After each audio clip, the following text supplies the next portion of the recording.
What's the meaning of confidence game?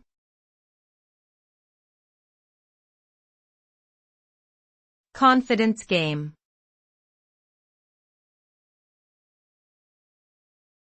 Confidence game.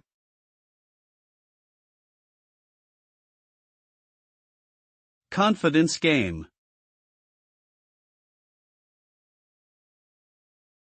Confidence game.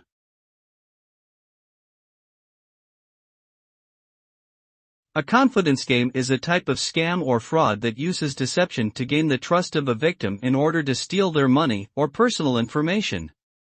The con artist creates a false sense of trust and security in the victim by posing as a trustworthy person, such as a bank employee or a friend in need, and convincing them to give up sensitive information or money. The victim may not realize they have been scammed until it is too late. Confidence games are illegal and can result in serious consequences for the perpetrator.